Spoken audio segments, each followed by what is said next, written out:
नमस्कार। आज की इस बेहद दिलचस्प चर्चा में हम एक ऐसे सफर पर निकलने वाले हैं जहां इतिहास, कला और आधुनिक विज्ञान आपस में टकराते हैं।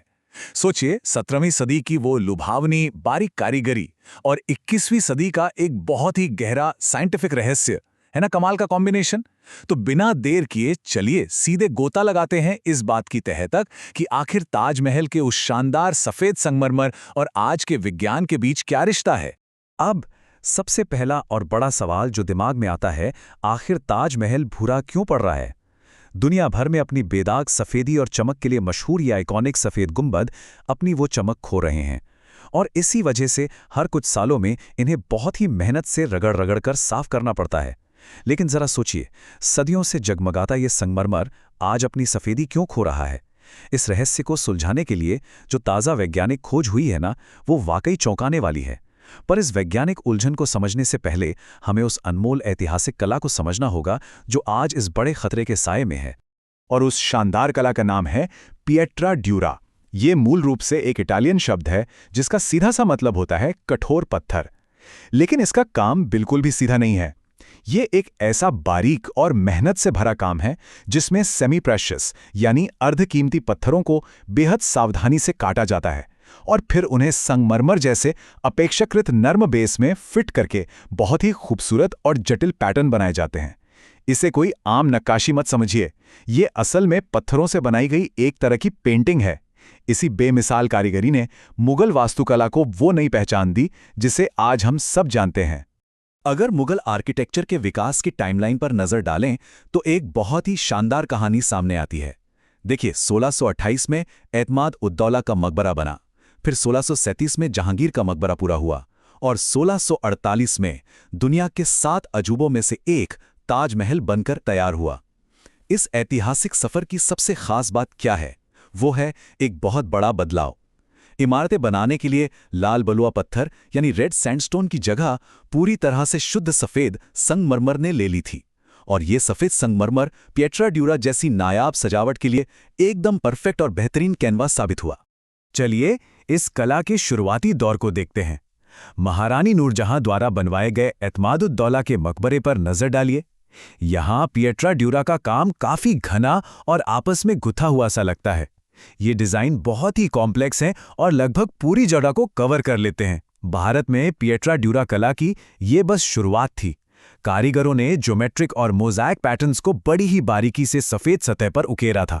ये एक तरह से वो नींव थी जिसे आगे चलकर और भी ज्यादा निखरना था। और वो निखार जहांगीर के मकबरे के काम में बिल्कुल साफ झलकता है। अगर पिछले डिजाइन से इसकी तुलना करें तो एक बड़ा फर्क तुरंत दिखाई देता है। पैटर्न अब बहुत ज्यादा प्राकृतिक और फूलों वाले हो गए हैं। इसमें एमेथिस्ट और कारेलियन जैसे खूबसूरत और कीमती पत्थरों का इस्तेमाल किया गया है। शाहजहां के दौर में इस सजावटी कला में कितनी कोमलता और नज़ाकत आ गई थी, ये उसका परफेक्ट उदाहरण है। डिज़ाइन अब उतने घने और टाइट नहीं थे।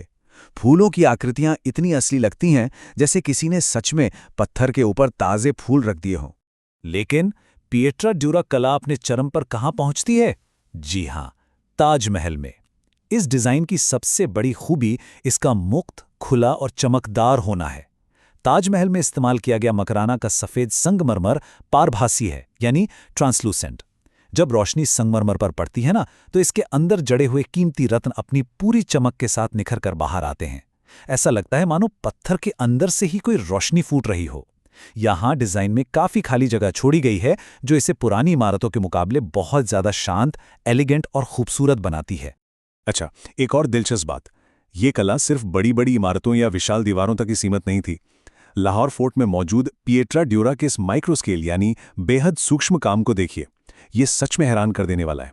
महज 2 इंच, जी हाँ, सिर्फ 2 इंच के एक छोटे से हिस्से में पत्थरों के 100 से ज्यादा छोटे छोटे टुकड़ों को काटकर इस तरह फिट किया गया है कि उनके बीच एक बाल बराबर भी दरार नजर नहीं आती। जरा सोचिए उस कारीगर के बारे में जिसने बिना किसी लेजर या आधुनिक मशीन के इतनी गजब की सटीकता हासिल की होगी। ये मानवीय धैर्य और टैलेंट का एक जीता जागता अजूबा है। पर अब इस खूबसूरत कहानी में एक बहुत ही गंभीर मोड़ आता है। एक रीसेंट एनवायरमेंटल स्टडी ने ताजमहल के रंग बदलने के इस रहस्य से पर्दा उठाया है। स्टडी का सीधा कहना है, जमने वाले धूल और कार्बन के कण जो रोशनी को सोख लेते हैं, वही ताजमहल की सतह का रंग बिगाड़ने के लिए जिम्मेदार हैं। अचानक से 17वीं सदी की उस खूबसूरत और रोमांटिक कारीगरी की दुनिया से बाहर निकलकर आधुनिक वायु प्रदूषण की उस कठोर सच्चाई का सामना करना पड़ रहा है। वो प्रदूषण जो हमारे इस अनमोल इतिहास को धीरे धीरे निगल रहा है। ये पूरी स्थिति एक बहुत ही अनोखा कॉन्ट्रास्ट पेश करती है। एक तरफ हमारे पास ऐतिहासिक सौंदर्यीकरण के टूल्स हैं, जैसे छेनियाँ, मकराना का सफ़ेद संगमरमर और लैपिस लाजुली या फिरोज़ा जैसे बेशकीमती पत्थर, और ठीक इसके विपरीत दूसरी तरफ है आधुनिक वैज्ञानिक विश्लेषण, जिसमें पार्टिकुलेट मैटर फिल्टर, संगमरमर की डमी सतहें और एयर सैंपलिंग जैसे एकदम मॉडर्न उपकरण शामिल हैं। कल के कारीगरों ने जिन पत्थरों से खूबसूरती तराशी थी, आज के वैज्ञानिक अपने क्लिनिकल और साइंटिफिक टूल्स की मदद से उसी खूबसूरती को बचाने के लिए किसी डिटेक्टिव की तरह काम कर रहे हैं। है ना कमाल की बात? तो चलिए जानते हैं कि इस साइंटिफिक जांच में आखिर कौन से वो 3 मुख्य अपराधी पकड़े गए जो ताजमहल को बदरंग कर रहे हैं। पहला नाम है ब्लैक कार्बन, दूसरा है ब्राउन कार्बन, जिसे लाइट एब्जॉर्बिंग ऑर्गेनिक कार्बन भी कहा जाता है, और तीसरा अपराधी है हमारी आम धूल यानी डस्ट। ये तीनों ही पर्यावरण के वो कण हैं जिनमें रोशनी को सोखने की जबरदस्त क्षमता होती है। जब ये सूक्ष्म कण उस सफ़ेद ट्रांसलूसेंट संगमरमर पर जम जाते हैं तो वो संगमरमर रोशनी को रिफ्लेक्ट करने के बजाय उसे सोखने लगता है, और इसी वजह से उसका रंग सफ़ेद से पीला या भूरा दिखाई देने लगता है। अब सवाल ये है कि ये सारे कण आखिर आते कहाँ से हैं? स्टडी का डेटा इस मामले में बिल्कुल स्पष्ट है।